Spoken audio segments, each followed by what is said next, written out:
And imagine talking to our next guest who joins us on the River Islands guest line, the great Vic Tafur, covers the Niners for The Athletic and the NFL as well. Vic, thank you so much for joining us this morning. And, of course, we'll get this stuff out of the way first.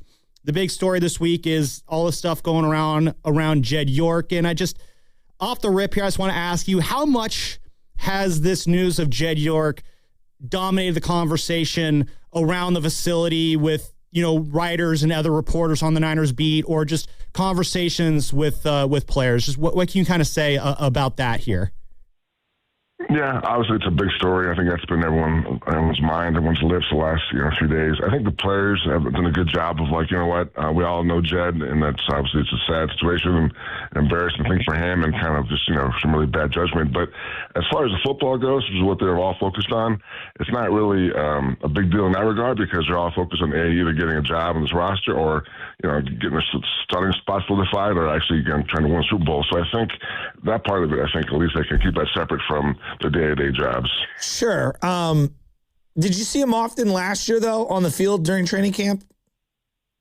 During the season, yeah. I'm not really remembering training camp too often, once in a while, but more during the season you see him every game or so. But when was the last time you saw him? At the owners' meetings in, what was that, I want to say in March, I want to say. And I imagine he'll be much less visible this year, I would think, obviously. But I just feel bad for him and his family. Obviously, he made a bad judgment, and it's going to pay the price for that for a long, long time. So I'm sure the league will suspend him at some point or some kind of fine. It won't be a big deal because he's an owner, so I don't know what they can really do that would hurt him that much in that regard. But I imagine at some point they'll put it all behind them. But right now it's a shocking story. Obviously, everyone's kind of the details are kind of depressing, I say is a good word for it, and kind of makes you wonder about some things. But, clearly, if you're trying to focus on football, then that's not too hard, because I don't think Jed played a big part in football decisions as far as what happens on the field. All right, what the hell is going on with Nick Bosa?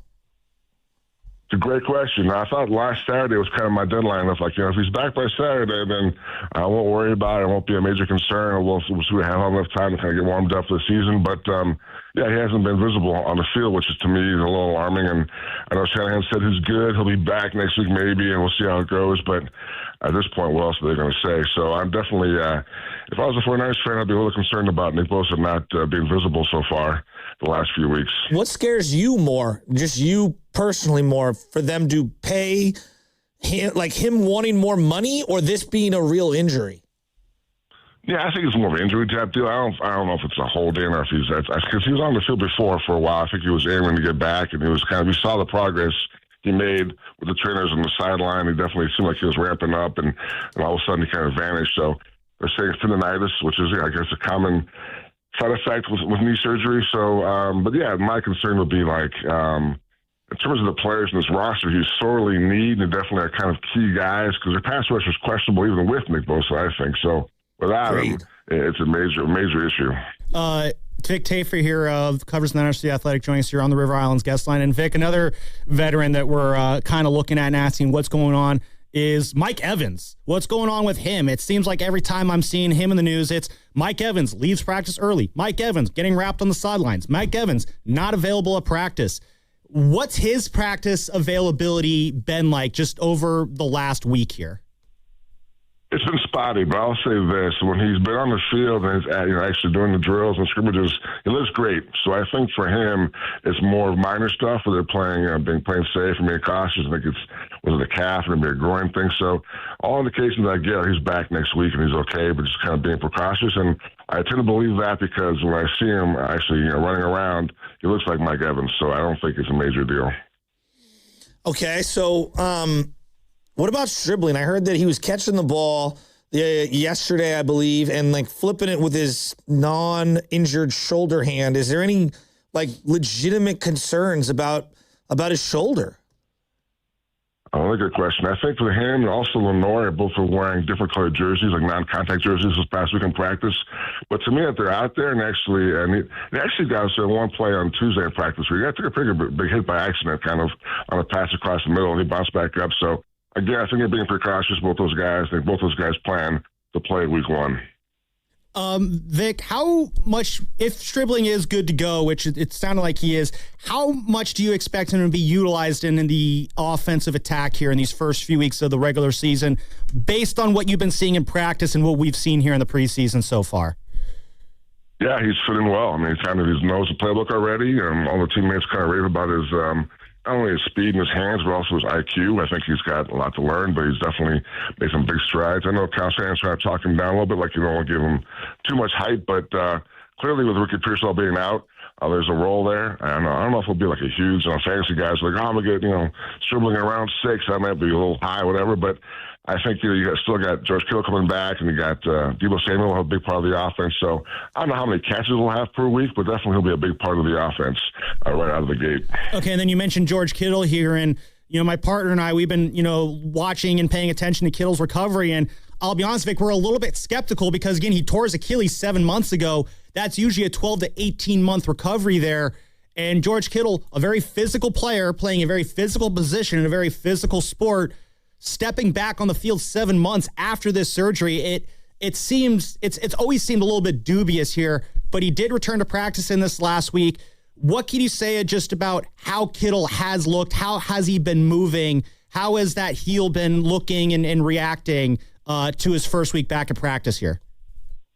He's moving well. He looked good. And I think Christian McCaffrey made a good point where as far as his teammates, he said no one spends as much money or time or research on on their body and kind of getting better and ways to improve and ways to techniques he can study or things he can try out. So I think he's a guy that's clearly been locked in this process. I think the trainers have been in step. So to me, it's the debate. Do you play safe and wait a week and don't make the trip to Australia? And so that, to me, that's the worst case scenario. He's back at week 2, which to me is great. So I don't know if there's a huge need to rush him out there week 1. I know he wants to play. I know it's a big game against the Rams, but if he had told me, 3 months ago he's back week 2, raring to go, I would take that, no question.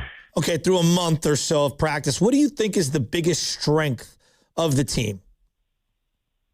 Good question. I would say, just the offense. They have so many, the important star-type players. McCaffrey looks like he's fine. We've talked about Mike Evans. He's definitely one of the top receivers in the league. Stribling's been good. Debo Samuel came into camp in great shape, but kind of definitely lessened the loss of Ricky Pearsall because there's a guy who knows the playbook already, and again, he's motivated because he's unemployed, so he's lost some weight. He looks really good. I think the running backs all look good. The back running backs all look great. So to me, George Kittle and Tongas has been great when taking George's place and routes and stuff and practices. So to me, the offensive firepower is still what will stand out for this team. And then what do you think is one of the glaring weaknesses on this team? Well, we mentioned the pass rush, but to me, I'll go even more than that. I think the whole left guard thing, I think, is not played out to my satisfaction, I guess is the right word. I think they have 4 guys competing for a spot. I'm not sure any of the 4 guys are ready. I think they should have addressed that more in the offseason. It's kind of weird to me that if you're in this, this window where we're kind of in a win now phase, you sign all these older players, guys who have been hurt in the past, but you're truly pushing for this year, you don't really address the left guard spot. I think they have a lot of confidence in their O-line coach and their system, but to me, it's still kind of a glaring hole. Who do you think gets the most snaps tonight at left guard then in that situation in this final preseason game, Vic? Yeah, this point they're all in on pretty much on cover. Willis, the rookie, hoping he really kind of can pick it up quickly. So I think we get most of the reps there, just kind of make it kind of more a crash course he's had the last few weeks. And that continues tonight. I think, and plus the other spot at right guard, Dominic Pooney's got a concussion, so I think Connor Colby will probably be starting over there. So I think that will lessen the competition as far as left guard goes. All right, so you didn't reference safety play, and I don't know. For my money, it's just been a huge question mark for the last few years.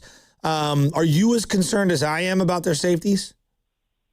It's definitely lower on my list, but it's definitely a question mark. I will say it seems like Jair Brown's kind of taken to Raheem Morris. I think he's a guy I've always kind of liked. He's had ups and downs this time here, but he definitely seems like he's in sync with his defense, and he and Raheem Morris on the same page. He's playing aggressive. I think most of the DBs have been really aggressive this training camp, which I've liked. So I'm going to give Tig Brown the benefit of the doubt and say he's ready to make another step up this year and kind of be a reliable safety back there. And the other spot is there Marquise Siegel, who's, I got some upside, or Mustafa's been hurt, and whenever he gets back, a little bit back in there. So I'm going to say it's not as big a concern as it was for me 2 months ago. All right, so we know that Carver Willis gets some snaps at left guard, Connor Colby at right guard, but outside of that, Vic, it is the third preseason game. I'm guessing there's not going to be a whole lot of starters playing tonight.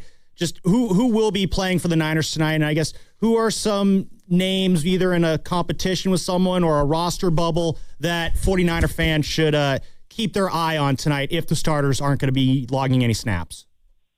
Yeah, we're going to see a lot of Adrian Martinez, and that really excites fans who are watching tonight. But he'll be playing a lot, maybe almost the entire game. But back to the safety spot, I think there's a good battle at the back of the spot. Ashton Davis, Cal guy, who also is a Raheem Morris guy, fighting for a spot against Rand Neal. I thought was really coming out. Neal was really good last year. I think he's kind of on the bubble, so that'll be a spot to watch. I think there's a handful of spots like that on the roster, like last cornerback spot. I think linebacker is a great battle. Linebacker, we got Tatum Bethune, who is fighting hard for a spot, who was kind of a reliable guy last year. He's kind of on the bubble. So guys like that, it's a big night tonight for those kind of players.